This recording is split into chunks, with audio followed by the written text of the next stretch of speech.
Hello everyone, welcome to my channel biology with Manvi Bioverse. जहां हम discuss कर रहे थे 11th क्लास के एनसीईआरटी का चैप्टर अपन डिस्कस कर रहे थे रेस्पिरेटरी सिस्टम। उसमें अपन ने जितना भी ह्यूमन सिस्टम है उसके ऑर्गन्स है उसको अपन ने डिस्कस कर लिया था। और आज की क्लास में अपन रेस्पिरेटरी वॉल्यूम्स एंड जो कैपेसिटीज है उनके बारे में अपन डिस्कस करेंगे। तो चलिए आज की क्लास स्टार्ट करते हैं। देखेंगे फर्स्ट अपन देखते हैं रेस्पिरेटरी वॉल्यूम्स। देखेंगे ज्वारीय आयतन जिसे अपन कहेंगे टाइडल वॉल्यूम। अपन देखेंगे कि सामान्य श्वसन क्रिया के समय प्रति श्वास अंतःश्वासित या निःश्वासित वायु का आयतन जो 500 मिली होता है उसे अपन क्या कहेंगे, ज्वारीय आयतन कहते हैं। अब अपन नेक्स्ट देखते हैं अंतःश्वसन सुरक्षित आयतन यानी कि इंस्पायरेटरी रिजर्व वॉल्यूम। बलपूर्वक अंदर ली जाने वाली अतिरिक्त जो वायु है उस आयतन को अपन कहेंगे इंस्पायरेटरी रिजर्व वॉल्यूम एंड इसका मान होगा 2500 ml से 3000 ml तक। नेक्स्ट अपन देखते हैं निःश्वसन सुरक्षित आयतन यानी कि एक्सपायरेटरी रिजर्व वॉल्यूम। बलपूर्वक बाहर निकाली जाने वाली अतिरिक्त जो वायु है उसे अपन क्या कहेंगे, निःश्वसन सुरक्षित आयतन या फिर ERV, जिसका मान होगा 1000 ml से 1100 ml तक। चलिए नेक्स्ट अपन देखते हैं अवशिष्ट आयतन या फिर रेजिडुअल वॉल्यूम। बलपूर्वक निःश्वसन के बाद फेफड़ों में बची जो वायु है यानी कि जो बची रहने वाली वायु है उसे अपन क्या कहेंगे, अवशिष्ट आयतन कहते हैं, जो रहेगा अपना 1100 ml से 1200 ml तक। नेक्स्ट अपन देखते हैं पल्मोनरी कैपेसिटीज यानी कि अंतःश्वसन क्षमता यानी कि इंस्पायरेटरी कैपेसिटी। देखेंगे अपन जो इंस्पायरेटरी कैपेसिटी है उसका जो मान होगा वो टीवी यानी कि जो टाइडल वॉल्यूम है वो और एंड इंस्पायरेटरी रिजर्व वॉल्यूम दोनों को मिला के इंस्पायरेटरी कैपेसिटी होता है। सामान्य निःश्वसन के बाद अंदर ली जा सकने वाली वायु को अपन इंस्पायरेटरी कैपेसिटी कहते हैं। नेक्स्ट अपन देखते हैं निःश्वसन क्षमता यानी कि एक्सपायरेटरी कैपेसिटी। अब अपन देखते हैं कि जो एक्सपायरेटरी कैपेसिटी है वो टाइडल वॉल्यूम प्लस जो एक्सपायरेटरी रिजर्व वॉल्यूम है उन दोनों को मिला के एक्सपायरेटरी कैपेसिटी मान होता है। नेक्स्ट अपन देखेंगे फंक्शनल रेजिडुअल कैपेसिटी, ये होता है ERV प्लस RV। ठीक है, सामान्य निःश्वसन के बाद फेफड़ों में शेष बची जो वायु होती है वो क्रियाशील अवशिष्ट क्षमता होती है। नेक्स्ट अपन देखते हैं जैव क्षमता या फिर वाइटल कैपेसिटी। VC बराबर ERV plus TV plus IRV यानी कि VC बराबर वाइटल कैपेसिटी बराबर expiratory reserve volume plus tidal volume plus inspiratory reserve volume.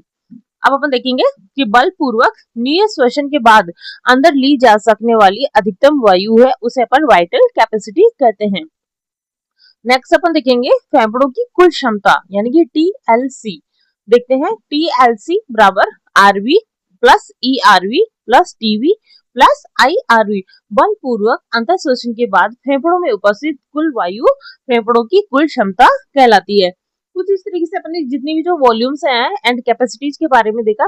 Most important बात यहाँ पे ये रहेगी कि अपने एग्जाम्स में जो क्वेश्चंस आते हैं यहाँ से क्वेश्चन पुटअप होता है कि वाइटल कैपेसिटी क्या होती है या फिर इसका मान कितना होता है, या फिर जो इस तरीके से मैंने फॉर्मूला जिस तरीके से आपको ये बताए हैं कि जैसे TLC है वो किन किन वॉल्यूम्स को मिला के होता है, तो ये सब एग्जाम में पूछे जाते हैं यहाँ से। तो चलिए अब आगे अपन देखते हैं exchange of gases. Gases exchange का जो प्राथमिक स्थल होता है वो होते हैं कुपिकाएं यानी कि एल्वियोलाइज एंड जो अन्य स्थल की अगर अपन बात करेंगे तो रक्त एवं ऊतकों के मध्य O2 एवं CO2 का विनिमय होता है। अब अपन अगर इसकी प्रोसेस की बात करते हैं तो देखेंगे सांद्रता प्रवणता के आधार पर सरल विश्रण के द्वारा गैसेज एक्सचेंज होता है। इसको प्रभावित करने वाले कारक कौन कौन से होते हैं देखेंगे अपन, गैसों की घुलनशीलता, साथ ही साथ विशरण झिल्ली की जो मोटाई है वो भी इसे प्रभावित करती है। अब अपन देखेंगे आंशिक दाब क्या होता है। गैसों के मिश्रण में किसी विशेष गैस द्वारा लगाया गया व्यक्तिगत दाब उसका आंशिक दाब कहलाता है। देखेंगे अपन कि ऑक्सीजन के लिए देखेंगे PO2 एंड कार्बन डाइऑक्साइड के लिए होगा PCO2। देखते हैं अपन O2 का जो वायुमंडलीय वायु है वो देखिए वायु दाब है वो देखेंगे 159, वही वायु कुपिका में होगा 104। अगर अपन CO2 की बात करेंगे तो देखेंगे वायुमंडलीय वायु देखेंगे अपन 0.3 एंड वायु कुपिका में रहेगा ये 40। देखेंगे गैसों का विनिमय एवं परिवहन का मार्ग। फर्स्ट अपन देखते हैं O2 का प्रवाह है। देखेंगे यहाँ से अपन देखेंगे कि ये देखिए O2 का प्रवाह कुपिका में अगर बात करें जो आंशिक दाब होगा वो 104 होगा। तो वहीं अगर अपन ब्लड की बात करेंगे तो 40 एंड टिश्यूज की बात करेंगे तो देखेंगे इनका भी 40 रहता है। प्रवणता कुपिका से रक्त फिर रक्त से ऊतकों की ओर इसका प्रवाह होता है। ये कुछ इस तरीके से चलता है। देखिए ये देखिए कुपिका से रक्त में एंड रक्त से फिर ऊतकों में। CO2 का अगर प्रवाह की अपन बात करें तो देखेंगे टिश्यूज में ये देखिए PCO2 आंशिक दाब रहेगा 45, ब्लड में इसका रहेगा 40 एंड जो एल्वियोलाइज है यानी कि कुपिका है उसमें 40 रहेगा। प्रवणता ऊतकों से रक्त और रक्त से फिर कुपिका की ओर इनका प्रवाह होता है।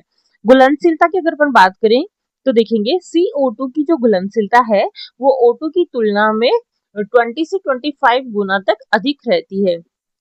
नेक्स्ट देखते हैं अपन रक्त वाहिकाएं जिसमें देखेंगे अपन फर्स्ट ऑफ ऑल देखते हैं फुफ्फुसीय धमनी यानी कि पल्मोनरी आर्टरी।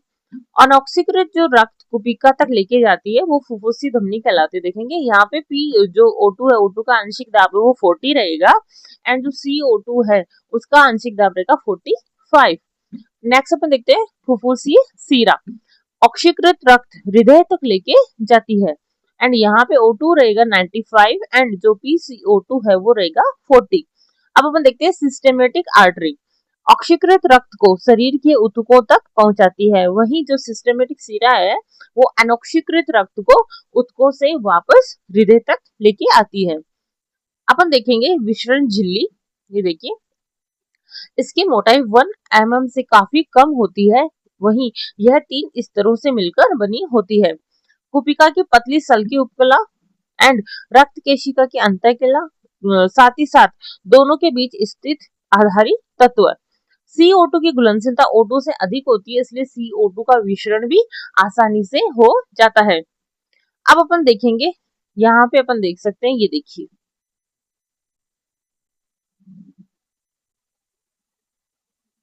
ये देखिए यहाँ पे अगर अपन बात करेंगे ये देखिए एल्वियोलाइज एंड जो सिस्टेमेटिक सीरा है एंड यूं कहेंगे अपन जैसे फुफ्फुसीय धमनी है उनके थ्रू किस तरीके से गैसेज का एक्सचेंज होता है वो यहाँ पे अच्छे से शो किया हुआ है। तो अपन देखेंगे कि जो एल्वियोलाइज है उनमें देखेंगे अपन कि जो O2 है वो देखिए 104 mm Hg है एंड वही जो CO2 है वो 40 mm Hg है। अगर अपन देखेंगे इस तरफ अगर अपन बात करें यहाँ पे देखिए तो देखेंगे O2 है वो 40 mm Hg है एंड CO2 है वो 45 mm Hg होता है।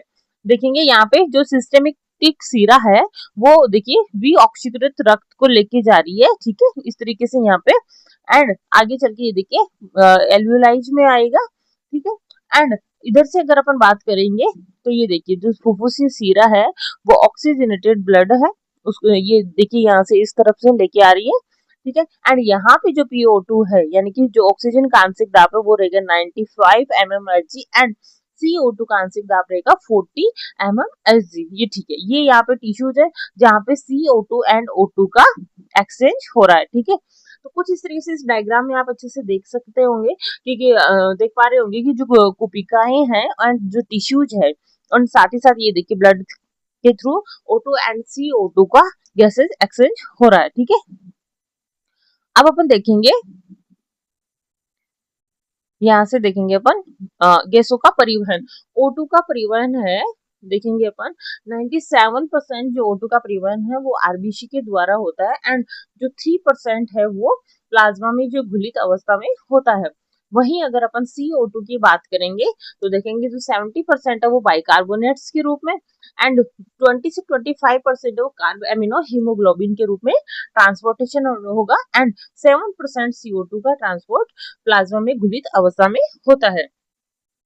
अब अपन देखेंगे कि ऑक्सीजन का परिवहन कैसे होता है, देखते हैं अपन हीमोग्लोबिन के थ्रू। तो इसमें देखेंगे आरबीसी में पाया जाने वाला जो लाल रंग का लोह युक्त वर्णक उसे अपन हीमोग्लोबिन कहते हैं। एंड ऑक्सी हीमोग्लोबिन की अगर अपन बात करें देखेंगे O2 हीमोग्लोबिन के साथ यानी कि उत्क्रमणीय रूप से जुड़ता है यानी कि रिवर्सिबल रूप से जुड़ता है। एक Hb अणु अधिकतम 4 O2 अणुओं को ले जा सकता है। नेक्स्ट अपन देखते हैं ऑक्सीजन हीमोग्लोबिन वियोजन वक्र।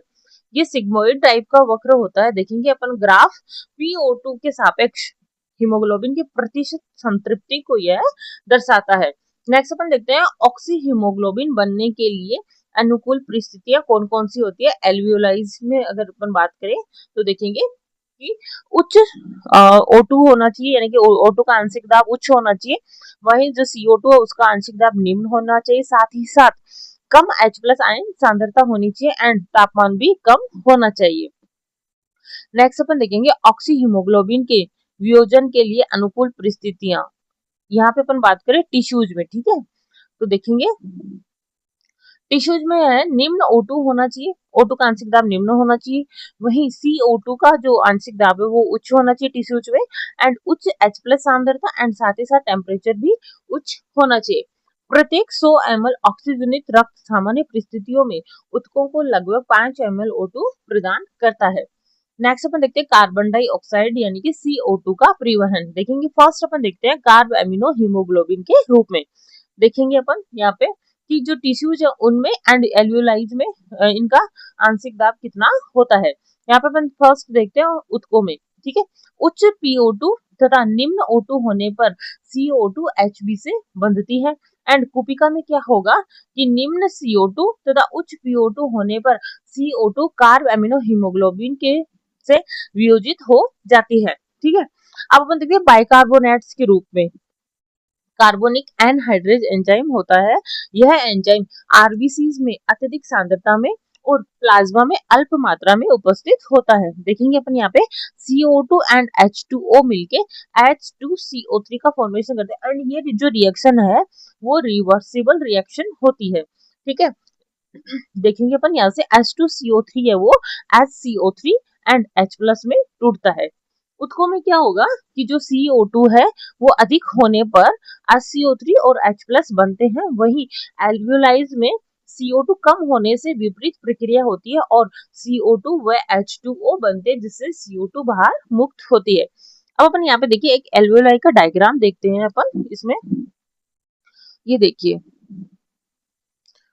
एल्वियोलाई का डायग्राम देखते हैं अपन जहाँ पे CO2 का एंड जो O2 होती है उसका एक्सचेंज होता है। ये देखिए यहाँ पे क्या होगा कि जो एल्वियोलाई है वो फेफड़ों में क्या एक सूक्ष्म छोटी छोटी थैलीनुमा संरचनाएं होती है। इनकी दीवारें बहुत पतली होती है, साथ ही साथ इनके चारों ओर जो केशिकाओं का एक जाल पाया जाता है एंड यहाँ O2 का अवशोषण और CO2 का उत्सर्जन होता है। ये देखिए यहाँ पे आप देखेंगे ये कुछ इस तरीके से यहाँ पे आपको शो हो रहा होगा O2 एंड CO2 का एक्सचेंज। ये देखिए ये ब्रोंकियोल्स है, ठीक है। ये देखिए ये एल्वियोलाइज है, इनके चारों ओर कैपिलरीज प्रेजेंट रहेगी। साथ ही साथ ये देखिए ऑक्सीजन युक्त रक्त है वो फुफ्फुसी सिरा लेके आती है एंड कार्बन डाइऑक्साइड युक्त रक्त है वो फुफ्फुसी धमनी लेके आ रही है, ठीक है। एल्वियोलाइज की अगर अपन देखिए स्ट्रक्चर की अपन बात करेंगे तो ये देखिए यहाँ पे आप अच्छे से इसकी एक जो मेम्ब्रेन है उसके बारे में आप देख पा रहे होंगे, ठीक है। ये देखिए इनमें आरबीसीज प्रेजेंट है। साथ ही साथ ये देखिए एक सेक्शन आप इसका ट्रांसफर सेक्शन देख पा रहे होंगे आप इसमें। ये देखिए यहाँ से इस तरीके से, ठीक है। O2 एल्वियोलाई से रक्त में अवशोषित होती है। साथ ही साथ जो CO2 है वो रक्त से एल्वियोलाई में आकर श्वास के साथ बाहर निकाल दी जाती है, ठीक है। चलिए अब अपन देखते हैं प्रति 100 ml विऑक्सीजनित रक्त द्वारा कुपिका में लगभग 4 ml CO2 मुक्त की जाती है। अब अपन देखते हैं श्वसन नियमन यानी कि रेगुलेशन ऑफ रेस्पिरेशन। नियमन तंत्र होता है वो तंत्रिका तंत्र द्वारा संपन्न होता है। वही अपन देखते हैं कि श्वसन लय केंद्र की अगर अपन बात करें तो मस्तिष्क के मेडुला क्षेत्र में स्थित होता है एंड श्वसन के नियमन के लिए मुख्य रूप से यह उत्तरदायी होता है। श्वास प्रभावी केंद्र यानी कि न्यूमोटैक्सिक सेंटर मस्तिष्क के पोन्स क्षेत्र में स्थित होता है एंड श्वसन लय केंद्र के कार्यों को यह संयमित करता है। अंत श्वसन की अवधि को कम करके श्वसन दर को परिवर्तित यह कर सकता है। अब अपन देखते हैं रसो संवेदी केंद्र यानी कि कीमोसेंसिटिव एरिया लय के पास स्थित होता है। साथ ही साथ CO2 और H+ आयनों के प्रति यह अति संवेदी होता है। इसकी संवेदी संरचनाएं देखेंगे अपन, महाधमनी चाप और ग्रीवा धमनी से जुड़ी संरचनाएं भी CO2 व H+ सांद्रता में बदलाव को पहचान कर लय केंद्र को संकेत भेजती है। श्वसन लय के नियमन में O2 की भूमिका बहुत ही नगण्य होती है। अब अपन देखेंगे जो रेस्पिरेटरी सिस्टम है उससे रिलेटेड जितने भी जो जो कहेंगे कि डिजीज है उनके बारे में अपन डिस्कस करते हैं।